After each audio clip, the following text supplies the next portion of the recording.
Good morning. आज हम standard 8 Hindi में व्याकरण का अभ्यास करेंगे। व्याकरण का नाम है भाषा, लिपि और व्याकरण।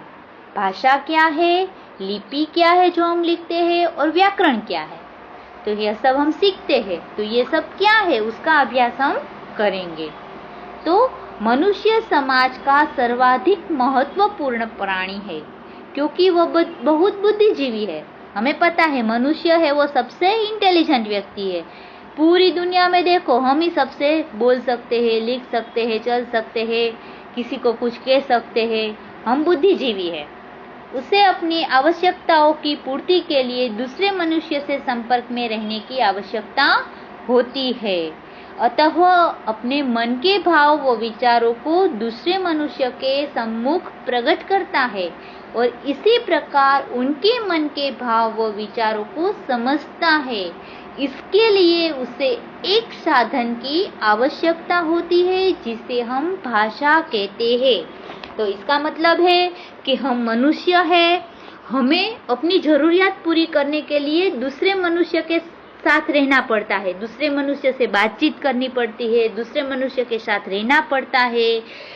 अपने अंदर के जो भाव है वो हमें समझने हैं, दुख है, खुशी है, वो हमें समझने हैं। हमारे जो विचार है वो हम दूसरे मनुष्य को कहने हैं, दूसरे मनुष्य के विचार है वो हमें समझने हैं, है ना। कोई हमें, मम्मी है वो हमें डांटती है तो हम कहते हैं कि वो अभी गुस्से में है, मम्मी है वो हमें प्यार करती है तो हम समझते हैं वो खुश है। तो ये सब करने के लिए मनुष्य को क्या जरूरत है, एक साधन की जरूरत है। वो साधन क्या है, वो भाषा है। भाषा के द्वारा, तो भाषा के द्वारा हम अपने विचार और भावों को दूसरों से व्यक्त कर सकते हैं और दूसरों के विचार और भावों को हम सुन सकते हैं। तो ये सब संभव भाषा के द्वारा ही है। यदि भाषा नहीं होगी तो हम कुछ एक दूसरे से बातचीत नहीं कर पाएंगे, नहीं हम बोल पाएंगे, न हमने अपने विचार प्रकट कर सकेंगे। भाषा ही वो साधन है जिसके द्वारा हम एक दूसरे के संपर्क में आते हैं। हमारे संपर्क अथवा संबंधों को जोड़ने वाला साधन भाषा ही है। हम जो संबंध में है, हम एक दूसरे के साथ संपर्क में रहते हैं, वो भाषा के द्वारा ही है ना। विश्व में अनेक भाषाएं बोली जाती है। आपको पता है पूरी दुनिया में कितनी भाषा है जिन्हें सीखना हमारे लिए असंभव है। हम सीख सकते हैं वो भाषा? कभी नहीं सीख सकते। सीख सकते इतनी सारी भाषा? नहीं सीख सकते, असंभव है। मगर एक ऐसी भाषा है जो विश्व के लगभग समस्त देशों में बोली और समझी जाती है, उसे अंतरराष्ट्रीय भाषा कहते हैं, इंटरनेशनल लैंग्वेज। अंतरराष्ट्रीय भाषा किसे कहते हैं? तो पूरे देश में हम जाए, तो हम अभी अमेरिका में जाए तो हम वहाँ गुजराती एयरपोर्ट पर बोले तो नहीं समझेंगे, कोई समझेंगे? तो इसलिए एक अंतरराष्ट्रीय भाषा बनाई गई है। अंतरराष्ट्रीय भाषा बनाई गई है जो पूरे विश्व के लिए एक है। तो वो अंतरराष्ट्रीय भाषा कौन सी है? तो कि अंग्रेजी। सब जगह अंग्रेजी हम समझ सकते हैं। तो आपको खास याद रखना है, अंग्रेजी है वो हमारी अंतरराष्ट्रीय, इंटरनेशनल। हम दुनिया में कहीं भी जाए, इंग्लिश बोलेंगे तो सब लोग समझ जाएंगे। यदि गुजराती बोलेंगे वहां जाके, अमेरिका या लंदन में एयरपोर्ट पे जाके बोलेंगे तो कोई नहीं समझेगा, है ना। तो अनेक भाषा है, तो एक हमने फिक्स कर ली है कि एक भाषा ऐसी रखे जो हमें कहीं जाना पड़े दूसरे देश में तो एक ही ऐसी एक भाषा रखो। तो कि अंग्रेजी ऐसी भाषा है, अंग्रेजी को अंतरराष्ट्रीय भाषा है। अभी भाषा के 3 भेद है। भाषा है वो हम 3 तरह से कर सकते हैं, मौखिक भाषा, लिखित भाषा और सांकेतिक भाषा। तो मौखिक भाषा क्या है? मौखिक यानी भाषा वो का वह रूप जिसके द्वारा हम अपने मन के भावों और विचारों को मुख से, अभी मैं जो बोल रही हूँ वो मौखिक भाषा है ना। हम बोलकर व्यक्त करते हैं अपने विचार है, हमें जो कुछ समझाना है वो बोलकर व्यक्त करते हैं, वो भाषा होगी मौखिक भाषा। ओके। अभी लिखित भाषा, तो जो भाषा हम लिखकर अपने विचार है वो हम लिखकर किसी को देते हैं। ओके, तो लिखकर, तो जैसे परीक्षा में हम पेपर लिखते हैं तो वो लिखित भाषा। अभी हम किसी को पत्र लिखते हैं और हम पत्र में अपनी जो बात है वो समझाते हैं तो वो होगी लिखित भाषा। लिखकर किसी को हम समझाते हैं तो वो होगी लिखित भाषा। और तीसरी है सांकेतिक भाषा, इशारों के द्वारा, जो मूक बधिरों के लिए, जो बेहरा और मूंगा होय ने उसके लिए, जो समाचार में आते हैं ना, इशारे से समझाया जाता है। अपने मन या अपने भावों, अपने मन के भावों और विचारों को हम इशारों से समझाते हैं। तो लिखित और मौखिक भाषा का हम ज्यादातर उपयोग करते हैं, सांकेतिक भाषा का भी हम उपयोग करते हैं, मगर ज्यादातर सांकेतिक भाषा मूक बधिरों के लिए है, जो बहरे और गूंगे हैं उसके लिए सांकेतिक भाषा के द्वारा वो लोग सीखते हैं। तो भाषा के 3 रूप हमने सीखे। ओके, अभी यहाँ एक एक्सरसाइज दी गई है और उसमें व्यक्ति का अखबार पढ़ना, तो पढ़ता है तो मौखिक भाषा। तो यहाँ हमें भाषा का कौन सा रूप है वो देखना है। मेडिकल स्टोर पर दवाई का बिल लेना, लिखित भाषा। अध्यापिका द्वारा छात्रों को कहानी सुनाना, मौखिक भाषा। पिता द्वारा पुत्र को पत्र लिखना, तो लिखित भाषा। तो ये सब भाषा के रूप है जो हम अलग अलग रूप से लिखकर, बोलकर कहते हैं।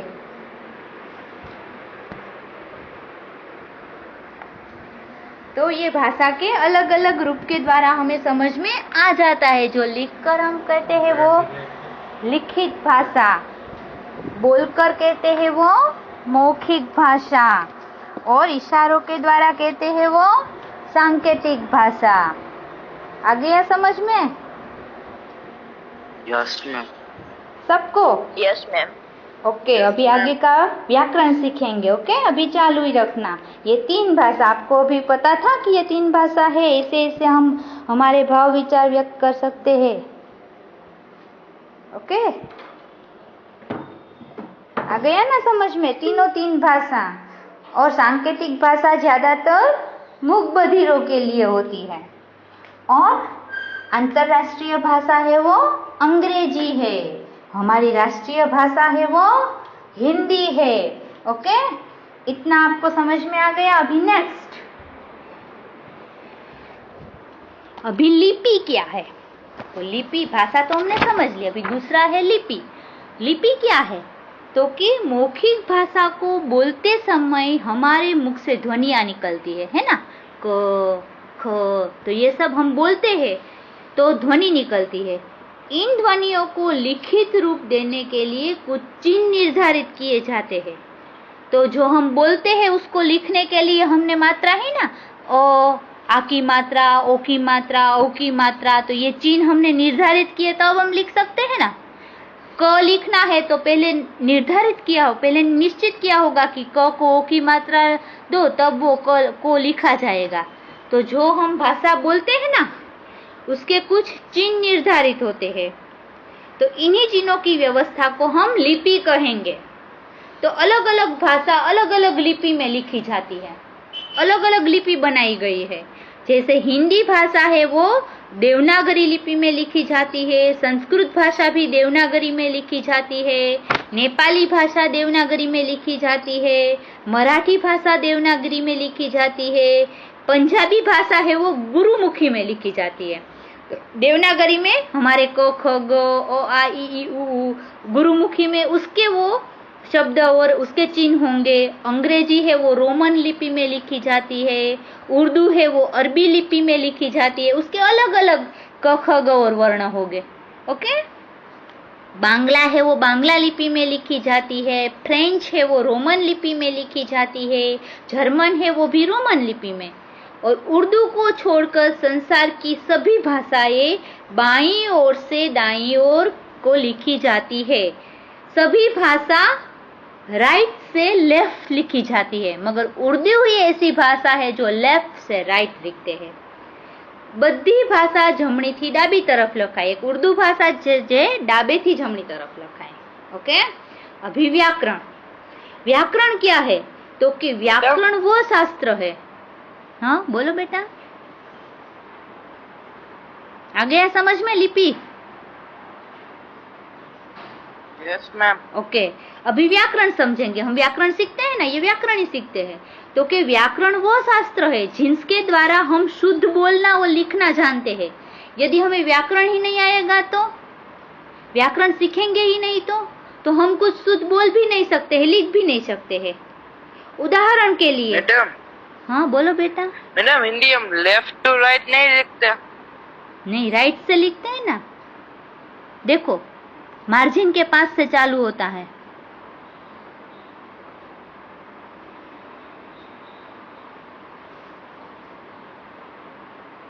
हाँ, राइट टू लेफ्ट लिखते हैं, राइट टू लेफ्ट. उर्दू भाषा ऊंधी लिखते हैं.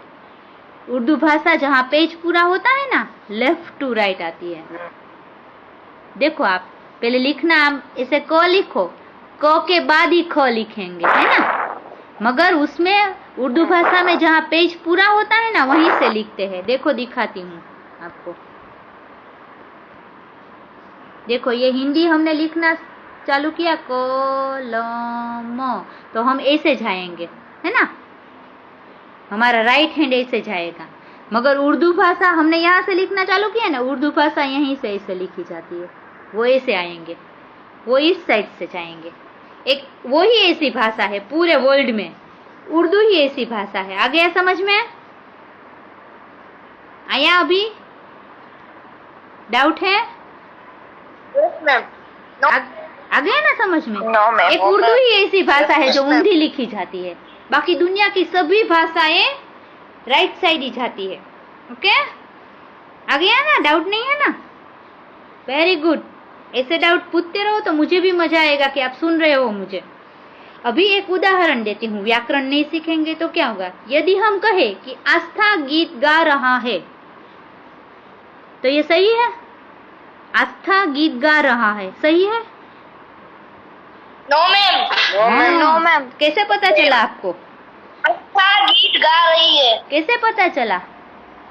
व्याकरण से पता चला ना कि आस्था है वो स्त्रीलिंग है. आस्था है वो स्त्रीलिंग है, तो स्त्रीलिंग के आगे क्रिया है वो रही है होगा, रहा है नहीं होगा, है ना. तो ये व्याकरण हम इसलिए सीखते हैं कि इसका हम शुद्ध प्रयोग करेंगे. आस्था गीत गा रही है. ओके. विश्व की प्रत्येक भाषा का अपना एक अलग व्याकरण होता है. आप हर एक भाषा देखना, हिंदी का व्याकरण होगा, गुजराती का व्याकरण होगा, इंग्लिश का व्याकरण होगा. दुनिया के सभी भाषाओं में व्याकरण तो है ही, क्योंकि व्याकरण से ही हम सब कुछ सीख सकते हैं. तो हम व्याकरण के यहाँ हमें 3 अंग दिए हैं. देखो व्याकरण के 3 अंग है, वर्ण विचार, शब्द विचार और वाक्य विचार. तो कैसे सीखते हैं व्याकरण? तो पहले हम प्ले हाउस में बैठते हैं, जूनियर सीनियर में. ओके. तो वहाँ हम ओ, इसे ओ कहते हैं, इसे क कहते हैं, तो वर्ण सीखते हैं. ओके. पहले हम वर्ण सीखते हैं, वर्णों को पहचानते हैं. फिर वर्ण के ऊपर से अभी हमें क ख ग आ गया, क काकी की बारह खड़ी आ गई. अभी वर्णों के ऊपर से हम शब्द बनाना सीखेंगे, कलम, कतारो. फिर शब्द बनाना सीखेंगे. ओके. फिर आगे बढ़ेंगे, शब्द के ऊपर से हम वाक्य बनाना सीखेंगे.